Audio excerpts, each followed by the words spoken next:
Morning students, last લેક્ચરમાં આપણે અનસ્ટ્રેન્ડ ક્રિસ્ટલની position R જોઈ હતી અને પછી આપણે જ્યારે સ્ટ્રેન લગાવીએ ત્યારે તમારી સ્ટ્રેન્ડ ક્રિસ્ટલની પોઝિશન આર ડેશ થઈ જતી હતી, જે આપણે આ રીતે કેલ્ક્યુલેટ કરી હતી. તો હવે સ્ટ્રેન કોના કારણે લાગે છે?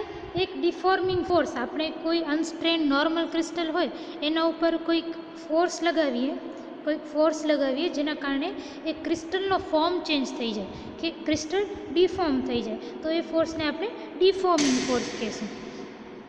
બરાબર? તો ડિફોર્મિંગ ફોર્સ કારણે જે સ્ટ્રેન્ડ ક્રિસ્ટલ છે એની પોઝિશન આર ડેશ છે અને અનસ્ટ્રેન્ડ નોર્મલ ક્રિસ્ટલ હતો એની પોઝિશન આર છે. તો હવે ડિફોર્મિંગ ફોર્સ કારણે જે ડિસ્પ્લેસમેન્ટ થઈ છે એટમની, એ કેવી રીતે ફાઇન્ડ આઉટ કરશું? Delta R is equal to R dash minus R. એટલે ધારો કે મારું નોર્મલી ક્રિસ્ટલ અહીંયા હતું અને પોઝિશન હતી એની આર. બરાબર? હવે કંઈક ડિફોર્મિંગ ફોર્સ લાગ્યો ને મારું ક્રિસ્ટલ ક્યાં પહોંચી ગયું? મારું ક્રિસ્ટલની પોઝિશન આ થઈ આર ડેશ. તો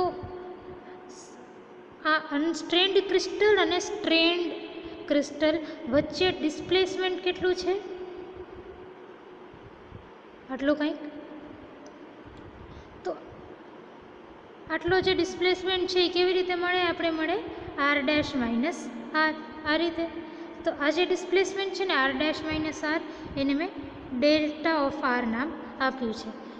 તો એ જ વસ્તુ લખી છે, displacement of atom under the action of deforming forces delta R is equal to R dash minus r. હવે આર ડેશ લ્યો અને એમાંથી આ આરને માઇનસ કર્યો તો તમને મળશે ડેલ્ટા. એ ડેલ્ટાને મેં અહીંયા આ ઇક્વેશનમાં લખ્યું છે. જો હવે આ આઈ છે, આઈ કેપનો બ્રેકેટ આ છે. બરાબર? આ બ્રેકેટ અને આરમાં આઈ કેપમાં શું છે? એક્સ. તો X plus X epsilon x x plus Y epsilon Y X plus Z epsilon Z X minus X. આવું કંઈક છે, આવું થશે. બરાબર? હવે આપણે જે વાળા બ્રેકેટની વાત કરીએ તો જેમાં શું છે?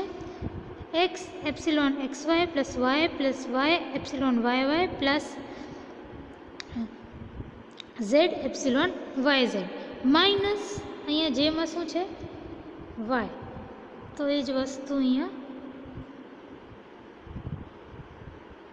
લખી છે. બરાબર? અને કેમાં શું છે? કેમાં X epsilon X Z plus Y epsilon Y Z plus Z epsilon Z Z minus of Z આ ઝેડ, કારણ કે કેમાં છે. તો આવું કંઈક આખું બની જશે. બરાબર?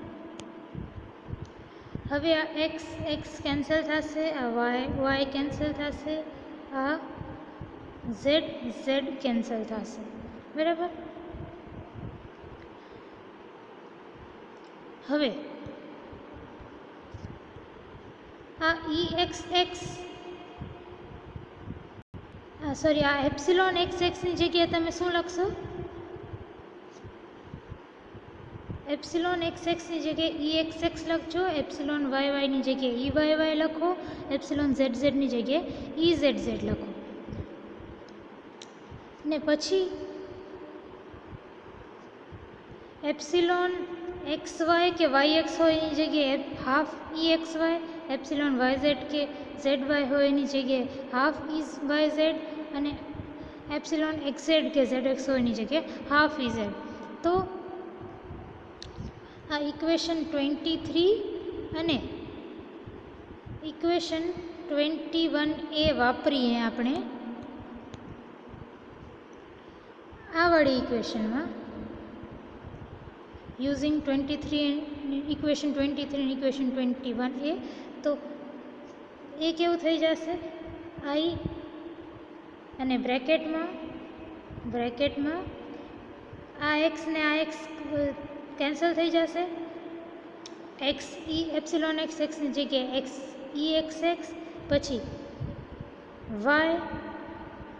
y into epsilon yx તો epsilon yx is nothing but half into eyx તો આ વાળી ટર્મ પછી z into epsilon zx તો z એમને એમ રહેશે અને epsilon zx is equal to half into e zx એ જ રીતે તમે આ ઇક્વેશનમાં એપ્સિલોન જે છે એપ્સિલોનની જેટલી વેલ્યુ છે એ બધી વેલ્યુઝ તમે ઇક્વેશન 23 અને ઇક્વેશન 28માં જે વેલ્યુઝ છે એના કોરસ્પોન્ડિંગ એ પુટ કરી દો તો તમારી આવી કંઈક ઇક્વેશન બને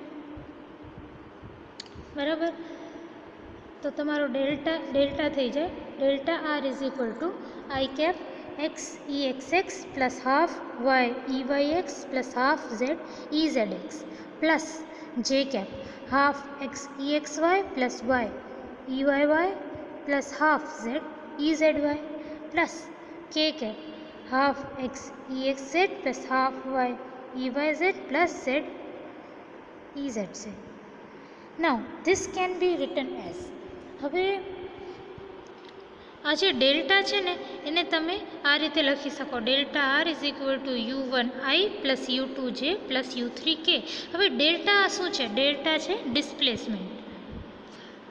displacement of atom is called delta બરાબર તો delta R is the displacement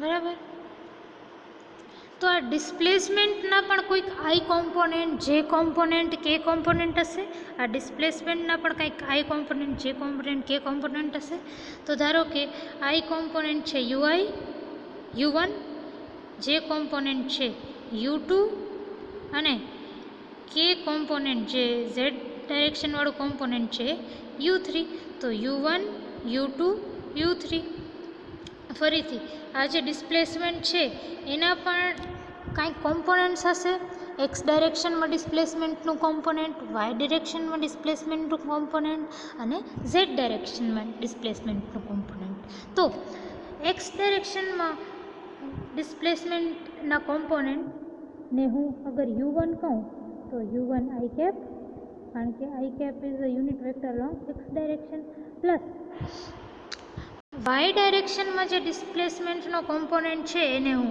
યુ2 કહું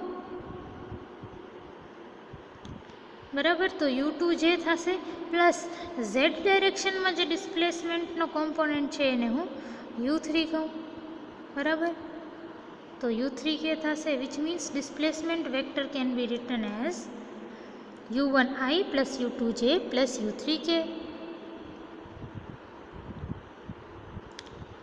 તો એ જ વસ્તુ અહીંયા લખી છે ડિસ્પ્લેસમેન્ટ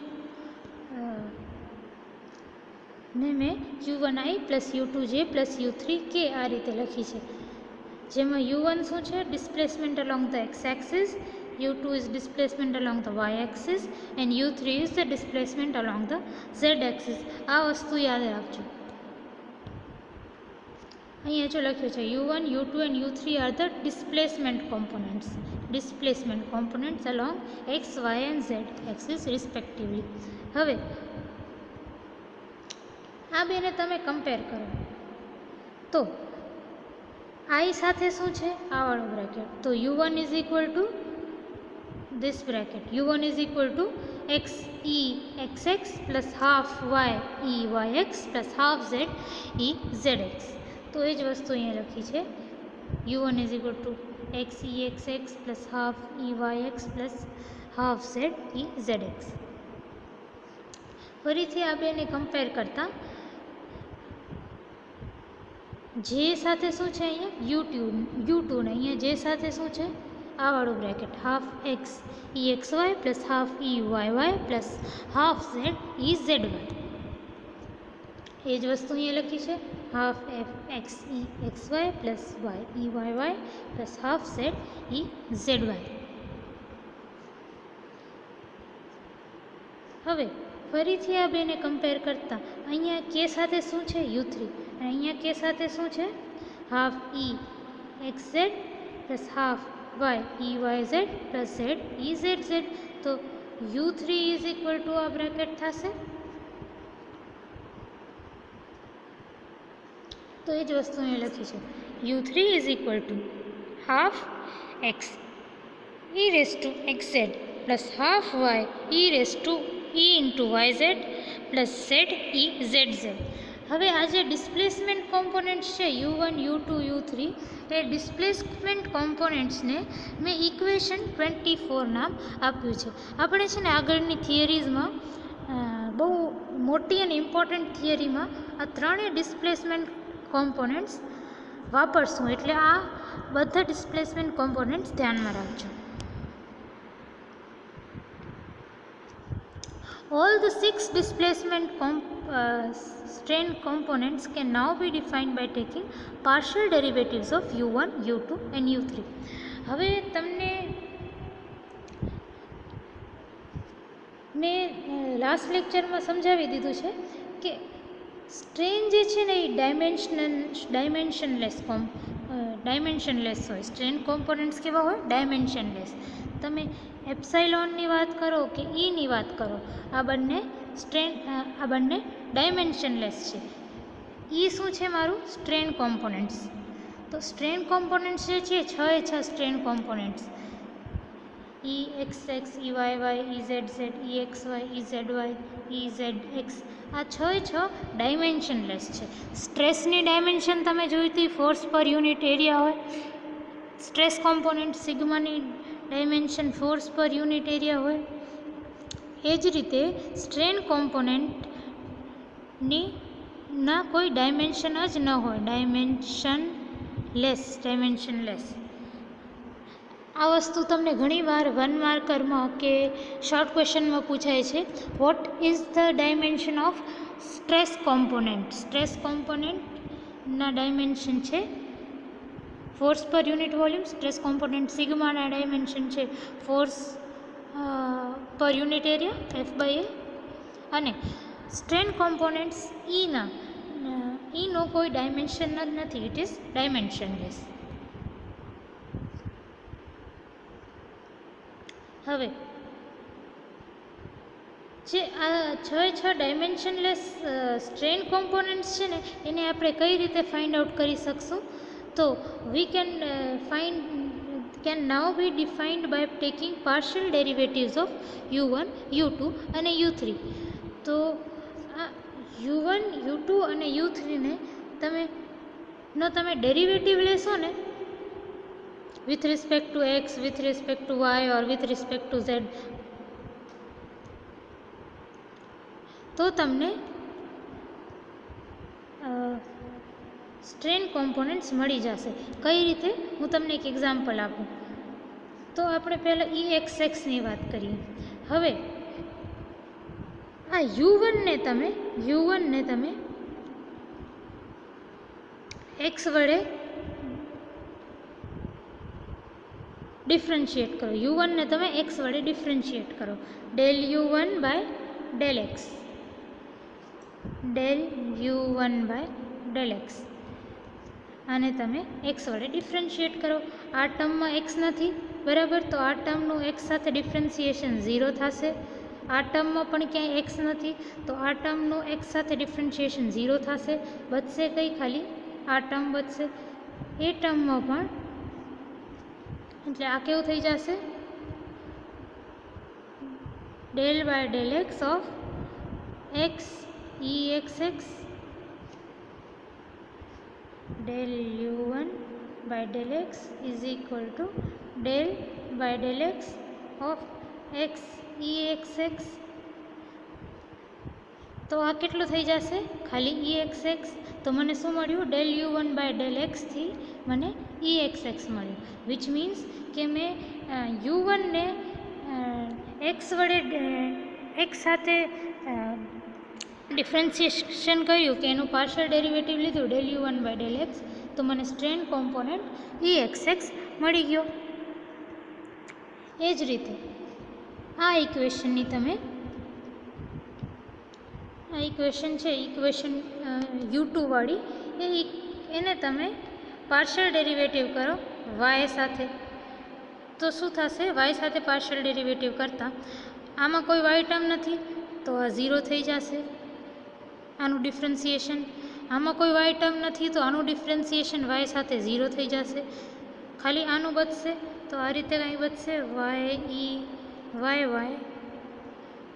ડેલ y, આ કેવું થઈ જશે?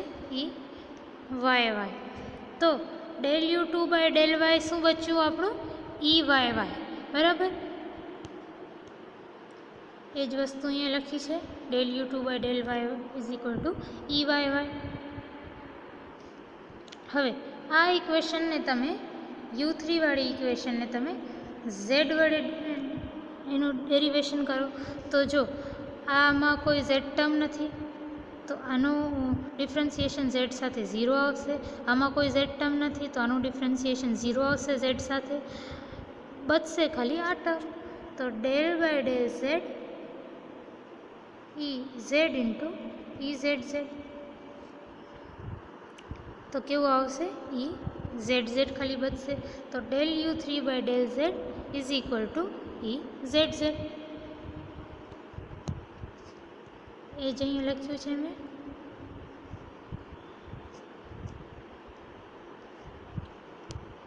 બરાબર, હવે ડેલ exy, ડેલ zy અને ડેલ ezx કેવી રીતે ફાઇન્ડ આઉટ કરીએ એ જોઈએ.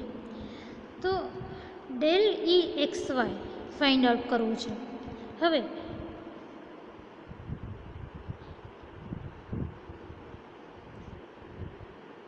ડેલ હવે exy તમે જુઓ ક્યાં છે? એક તો અહીંયા છે અને આ અહીંયા પણ છે. exy હોય કે eyx હોય એક જ વસ્તુ થઈ. તમને ખબર છે એપ્સિલોન yx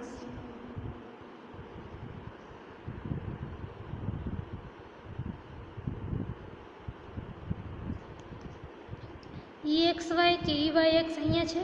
બરાબર, તો આ બે u1 અને u2માં છે, અને u1માં અગર હું del u1 by del y કરું તો del u1 by del y કેવું થાય? જો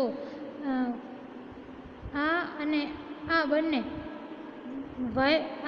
ટર્મ્સમાં y નથી તો હું બંનેનું ડિફરન્સિએશન કરું yના રિસ્પેક્ટમાં તો 0 થઈ જાય, તો આ બંને 0 થઈ જશે, ખાલી આ બચશે. બરાબર, ફરીથી આને હું y વડે ડેરિવેશન કરું, y સાથે પાર્શિયલ ડેરિવેશન કરું, તો આ ટર્મમાં y નથી 0 થઈ જશે, આ ટર્મમાં y નથી 0 થઈ જશે, બચશે શું? ખાલી આ વાળી ટર્મ. તો તમારું કેવું થઈ જશે?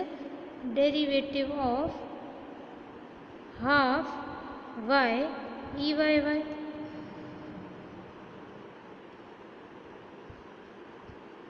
Del u1 by del y is equal to half del by del y of y eyy. આ રીતે થશે, કારણ કે હાફ કોન્સ્ટન્ટ છે તો બારે આવી જશે.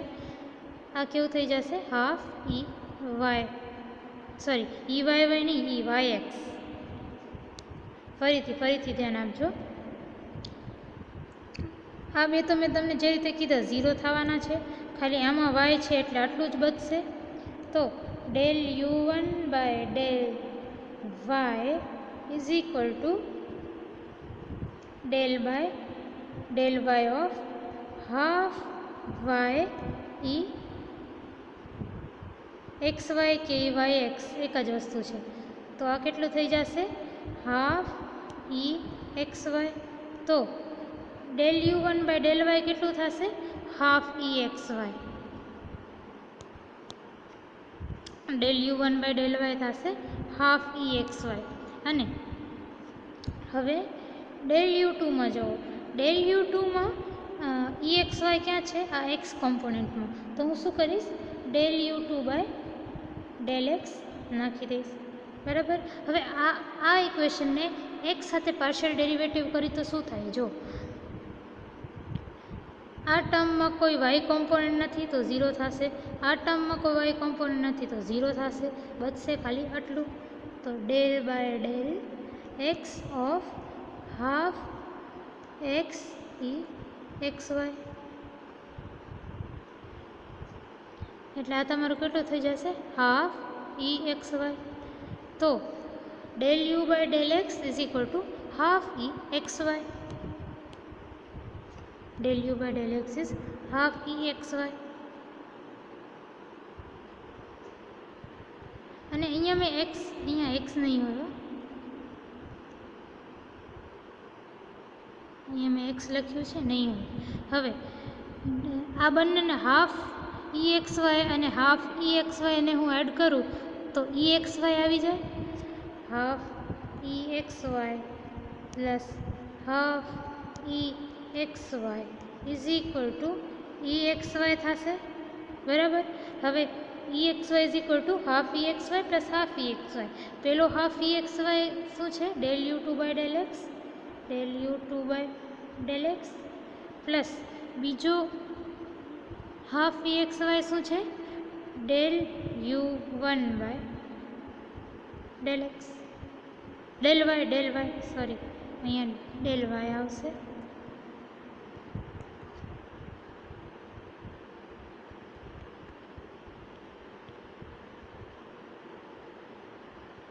Is equal to E x Y.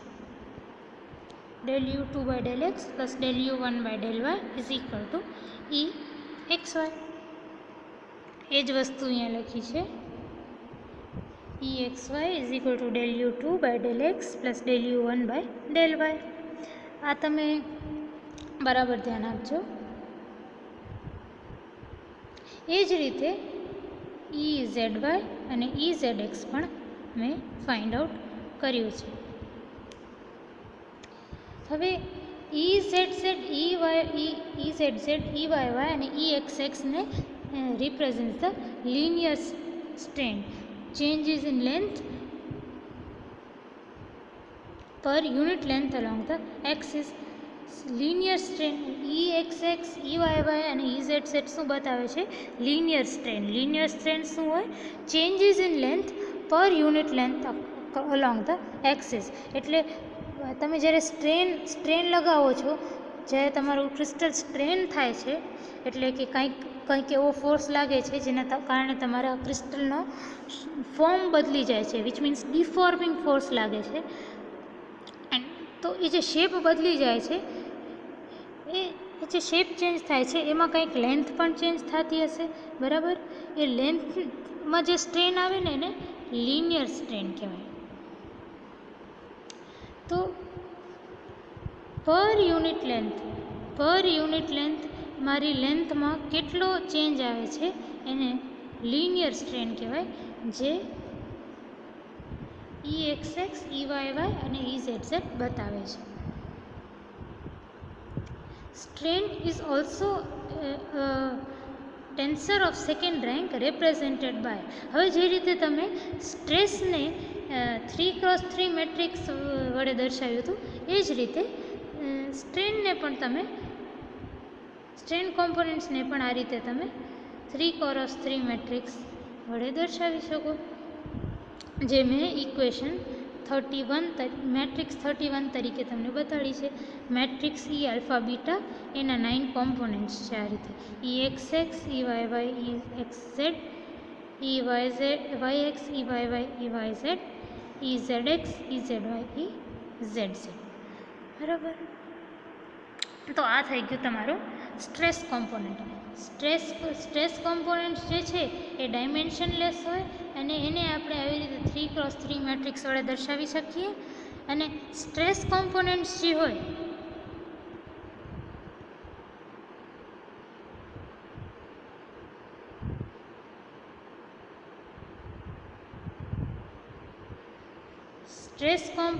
જે છે સિગ્મા ને એને પણ તમે 3x3 મેટ્રિક્સ વડે દર્શાવી શકો. અને સ્ટ્રેસ કોમ્પોનન્ટ્સનો ડાયમેન્શન F/A હોય.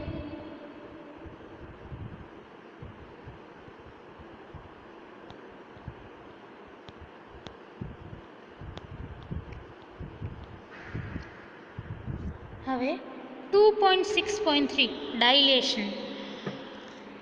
Fractional increase in volume created by deformation is called dilation. હવે તમે જ્યારે કોઈ એવો ડિફોર્મેશન એટલે એનો શેપ બગડી જાઓ કે એનો ફોર્મ બગડી જાઓ, ક્રિસ્ટલમાં તમે કોઈક એવો ફોર્સ લગાવો જેના કારણે તમારા ક્રિસ્ટલનો શેપ કે ફોર્મ જે હોય એ બગડી જાય, વિચ મીન્સ ડિફોર્મ થઈ જાય એ ક્રિસ્ટલ, તો એને ડિફોર્મિંગ ફોર્સ કહેવાય. અને જે શેપ બગડ્યો કે ફોર્મ બગડ્યો એ પ્રોસેસને ડિફોર્મેશન કહેવાય. હવે તમારા ક્રિસ્ટલનું ઉપર મેં કીધું લેન્થ ચેન્જ થશે, એ linear strain changes in length. હવે જે વોલ્યુમ ચેન્જ થશે ને એને આપણે કઈ રીતે બતાવશું કે ડિફોર્મિંગ ફોર્સ ડિફોર્મેશન થશે મારા ક્રિસ્ટલમાં તો કંઈક વોલ્યુમ પણ ચેન્જ થશે, તો વોલ્યુમ કેટલો ચેન્જ થશે એ મારો ડાયલેશન કહેશે. સો ડાયલેશનની ડેફિનેશન શું છે? Fractional increase in volume created by deformation is called dilation. તો હવે મારો વોલ્યુમ કેટલો વધ્યો છે એ ડાયલેશન બતાવશે.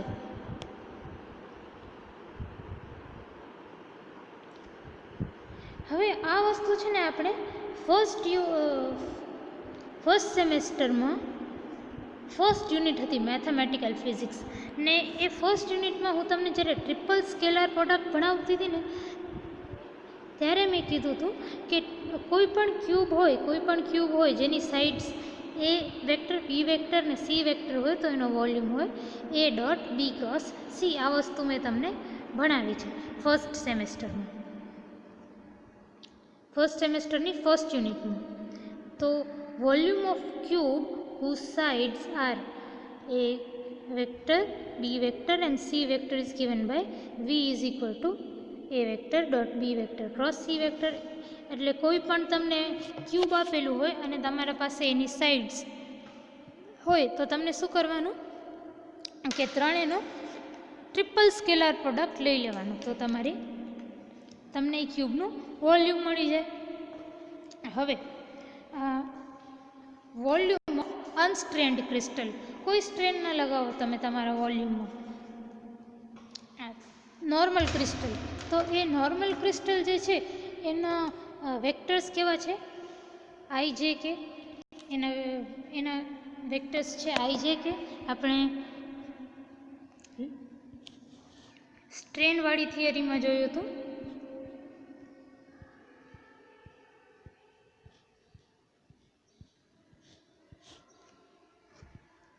કે અનસ્ટ્રેન્ડ ક્રિસ્ટલ જે હોય એના આ જે છે આઈ જે કે હોય અનસ્ટ્રેન્ડ ક્રિસ્ટલમાં vectors.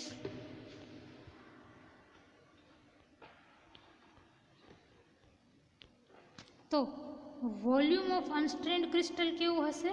Volume of unstrained unit cube before deformation પહેલાં જે ડિફોર્મેશન લગાવો ત્યારે જ સ્ટ્રેન આવે ને ક્રિસ્ટલમાં, કોઈ ડિફોર્મિંગ ફોર્સ લગાવો ત્યારે જ તમારા ક્રિસ્ટલમાં સ્ટ્રેન આવે, બરાબર?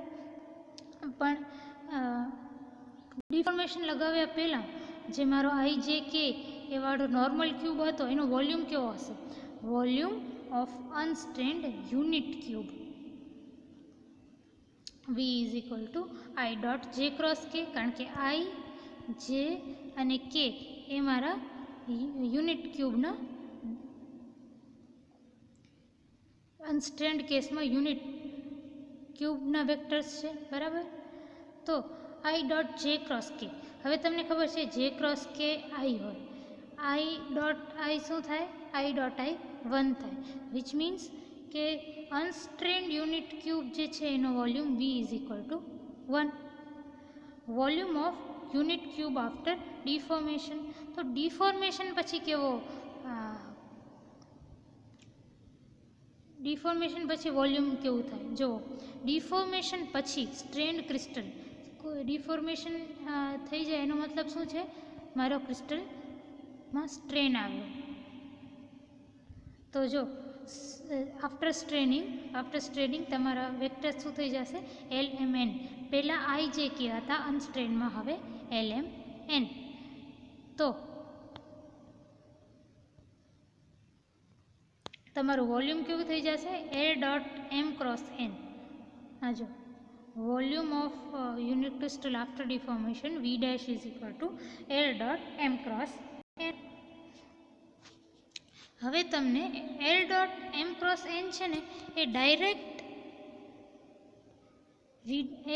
એનું ડાયરેક્ટ તમને ટેક્સ્ટ બુકમાં 1 + EXX + EYY + EZZ આટલું તમને ડાયરેક્ટ આપેલું છે. તમને એક્ઝામમાં લખવું હોય તો તમે લખી શકશો, આટલું ડાયરેક્ટ આપેલું છે. તમને એક્ઝામમાં લખવું હોય તો લખી શકશો. આ જે છે V dash is equal two L dot M cross N, એના પછી V ડેશ આટલું 1 + EXX + EYY + EZZ આપેલું છે ને તમે લખી શકશો. હું તમને વચ્ચે ફ્યુ એક્સ્ટ્રા સ્ટેપ્સ કરાવું છું એટલે તમને યાદ ન રાખવું પડે. હવે M cross N, M cross N, M cross N લેવું છે તો આપણે ક્રોસ પ્રોડક્ટ કેવી રીતે કરીએ? I J K, પછી પહેલાં તો હું M ને જ લખીશ, M ને જ લખીશ. હવે M કેવું છે જો,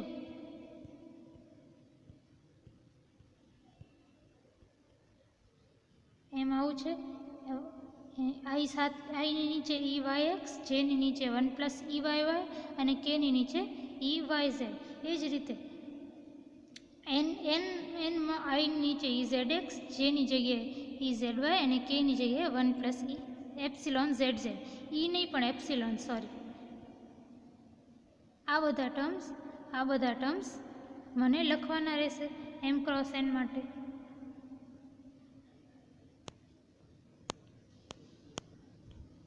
તો આ બધા ટર્મ્સ મેં એમને જેમ હતા એમ લખી નાખ્યા, બરાબર. હવે ક્રોસ પ્રોડક્ટ ફાઇન્ડ આઉટ કરીએ. તો આ ક્રોસ પ્રોડક્ટ ફાઇન્ડ આઉટ કરવા માટે શું કરવું પડે? પહેલાં તો હું આ વાળી કોલમ કન્સિડર કરતી હું, તો આ બેને ન કન્સિડર કરવાના, ખાલી this into this minus this into this, બરાબર. તો તમારું અને આ બેને તમે મલ્ટીપ્લાય કરીને ઓપન કરો તો આવું કંઈક થાય. પછી પ્લસ જે વાળો બ્રેકેટ, આ કરીને જોજો તમે, પ્લસ જે વાળા બ્રેકેટમાં આને તમે કન્સિડર ન કરો. પછી this into this minus this into this, તો આવું કંઈક બ્રેકેટ આવે, એ પણ કરીને જોજો. પ્લસ કે કેપ, ત્યારે તમને આ રો કન્સિડર ન કરવાની હોય. this into this minus this one into this one, તો આ બે ટર્મ્સ આવે તમારી, બરાબર. આ પણ કરીને જોજો. Now epsilon into epsilon is very small. મેં તમને કીધું હતું કે એપ્સિલોન જ નાના હોય 1 કરતાં, તો એપ્સિલોન ઇન્ટુ એપ્સિલોન તો બહુ નાના હશે. તમે સ્ટ્રેસ, આપણે જ્યારે સ્ટ્રેનવાળી થિયરી કરતા હતા ત્યારે આ વસ્તુ મેં સમજાવી હતી. તો આપણે આ ટર્મને કેન્સલ કરી શકશું. તો તમારો M ક્રોસ N કેવો આવી જશે? આવો કંઈક. M cross N is equal to I cap 1 + epsilon YY + epsilon ZZ + J into minus epsilon YX + K into minus epsilon ZX. હવે L dot M cross N, આપણા પાસે M ક્રોસ N છે, એના સાથે કોનું ડોટ પ્રોડક્ટ લેવાનું છે? આ L આપણે અહીંયા આપેલું છે ઇક્વેશન 20ની ફર્સ્ટ ઇક્વેશનમાં.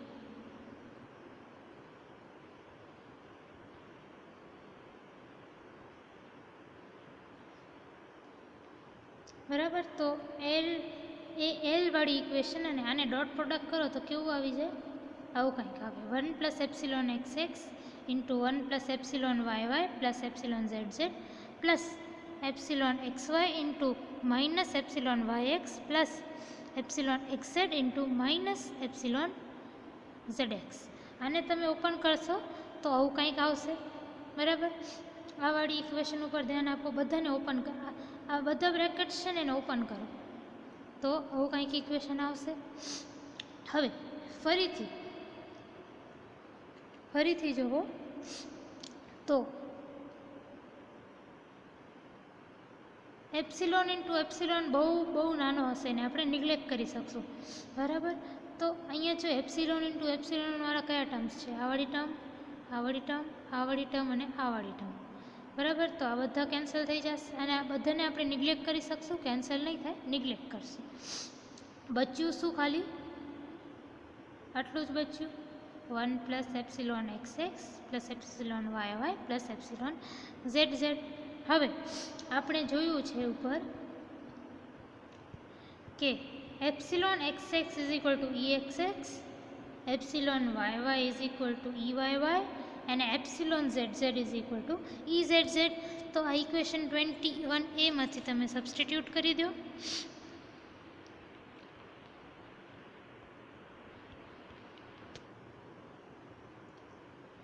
એપ્સિલોન એક્સ એક્સની જગ્યાએ ઈ એક્સ એક્સ, એપ્સિલોન વાય વાયની જગ્યાએ ઈ વાય વાય, એપ્સિલોન ઝેડ ઝેડની જગ્યાએ ઈ ઝેડ ઝેડ.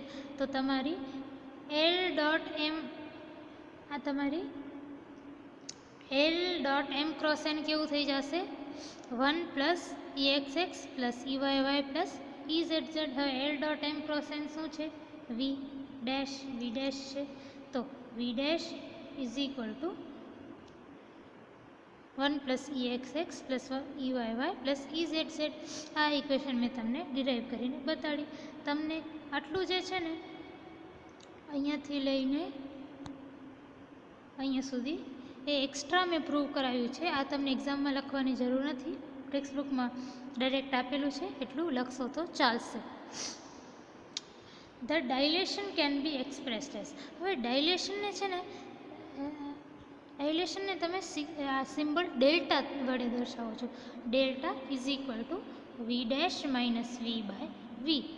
તો ડાયલેશનને તમે ઇક્વેશનમાં કઈ રીતે લખો? V dash minus v by v. V dash શું છે? સ્ટ્રેન્ડ ક્રિસ્ટલનો વોલ્યુમ, અને વી શું છે? અનસ્ટ્રેન્ડ જે નોર્મલ ક્રિસ્ટલ હતો ડિફોર્મેશન પહેલાં એનું વોલ્યુમ. તો વી ડેશ કેટલું છે મારું? આપણે હમણાં કેલ્ક્યુલેટ કર્યું, બરાબર. અને વી કેટલું છે ઉપર જુઓ? 1 છે. તો આ વીની જગ્યાએ 1 સબસ્ટિટ્યૂટ કર્યું, આ વીની જગ્યાએ પણ 1 સબસ્ટિટ્યૂટ કર્યું. તો આ 1 અને 1 એકબીજાને કેન્સલ કરશે અને ડાયલેશન ડેલ્ટા શું થઈ જશે? E x x plus e Y Y plus e Z z, બરાબર. હવે ડાયલેશન જે છે ને it is unitless or dimensionless.